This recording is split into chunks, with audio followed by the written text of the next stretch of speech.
Can you take the responsibility? আপনি লিখে দিতে পারবেন যে বর্তমান স্টেশনে আর এই ঘটনা ঘটবে, লিখে দিন, লিখে দিন আপনি সে দায়িত্ব নিতে পারবেন। দিনের পর একটা মানুষ মারা যাচ্ছে, একটা প্যাসেঞ্জার যে তার বাড়িতে যাবে সেটা আসতে পারছে না, আপনারা শিখতে পারছেন?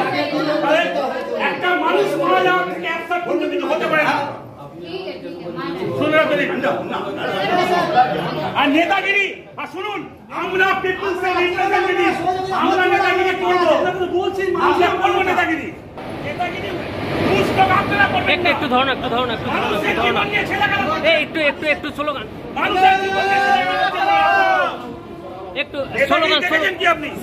বর্ধমান রেল স্টেশনে পদপৃষ্ঠ ঘটনায় শেষ পর্যন্ত মৃত্যু হল চিকিৎসাধীন এক যাত্রীর। মৃতার নাম অপর্ণা মণ্ডল, বয়স 66 বছর, বাড়ি হুগলির চুঁচুড়ার 2 নম্বর হরিসভা এলাকায়। ক্ষতিপূরণের দাবিতে পূর্ব বর্ধমান জেলা কংগ্রেসের আইএনটিটিউসির পক্ষ থেকে স্টেশন মাস্টারের কাছে ডেপুটেশন ও বিক্ষোভ দেখালো মঙ্গলবার। গত 12 অক্টোবর বর্ধমান রেল স্টেশনে ভয়াবহ পদপৃষ্ঠের ঘটনা ঘটে। ট্রেন ধরার তাড়াহুড়োই শুরু হয়ে যায় হুড়োহুড়ি যাত্রীদের মধ্যে। একই সময় স্টেশনের 4, 6 ও 7 নম্বর প্ল্যাটফর্মে 3টি ট্রেন দাঁড়িয়েছিল।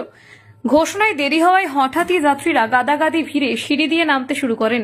মুহূর্তের মধ্যে ধাক্কাধাক্কি, বিশৃঙ্খলা আর তাতেই ঘটে যায় পদপৃষ্ঠের মতো মর্মান্তিক দুর্ঘটনা।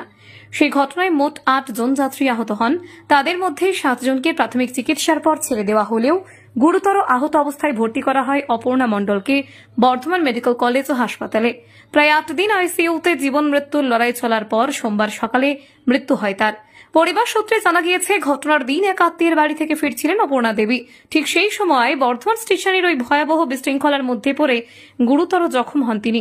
চিকিৎসকদের সর্বোচ্চ চেষ্টা সত্ত্বেও শেষ রক্ষা হল না। এই মৃত্যুর ঘটনায় ফের একবার প্রশ্ন উঠেছে রেল স্টেশনে যাত্রী নিরাপত্তা ও পরিকাঠামো নিয়ে। স্থানীয়রা অভিযোগ করেছেন, সময়মতো ঘোষণা না হওয়ায় ওই দুর্ঘটনার অন্যতম কারণ। মৃত্যুর ঘটনার পর স্টেশন ম্যানেজারের কাছে ডেপুটেশন দেয় পূর্ব বর্ধমান জেলা কংগ্রেস নেতৃত্ব। জেলা কংগ্রেসের তরফে নেতা গৌরব সমাদ্দার বলেন, মৃতার পরিবারকে 15 লক্ষ টাকা ক্ষতিপূরণ দিতে হবে, পরিবারের একজনকে চাকরি দিতে হবে এবং স্টেশনের বাইরে 24 ঘন্টা অ্যাম্বুলেন্স রাখার ব্যবস্থা করতে হবে। বর্ধমান স্টেশনে এসেছিলাম গত 12 তারিখে যে দুর্ঘটনা ঘটেছিল পদপৃষ্ঠের, তার ফলস্বরূপ একজন মহিলা গতকালকে বর্ধমান হসপিটালে শেষ নিঃশ্বাস ত্যাগ করেছেন, মারা গেছেন। তো এই বর্ধমান স্টেশন কর্তৃপক্ষ ভুল থেকে শিক্ষা নিচ্ছে না, তাই তাদের চোখ খোলার জন্য আবারও এসছি এবং মৃতার পরিবার তাদেরকে মিনিমাম 15 লক্ষ টাকা ক্ষতিপূরণ দিতে হবে, বাড়ির লোককে চাকরি দিতে হবে এবং 48 ঘন্টার মধ্যে বর্তমান স্টেশনের বাইরে 24 ঘন্টার জন্য অ্যাম্বুলেন্স রাখতে হবে। বারংবার এই দুর্ঘটনা ঘটছে, তো এই দুর্ঘটনা যাতে না ঘটে তার জন্য আমরা যা যা এর আগেও আমরা ডেপুটেশন দিয়েছি, ডিআরএম এর সঙ্গে কথা বলেছি, আমাদের স্টেশন মেয়ের সঙ্গে কথা বলেছি, কিন্তু এরা ভুল থেকে শিক্ষা নিচ্ছে না।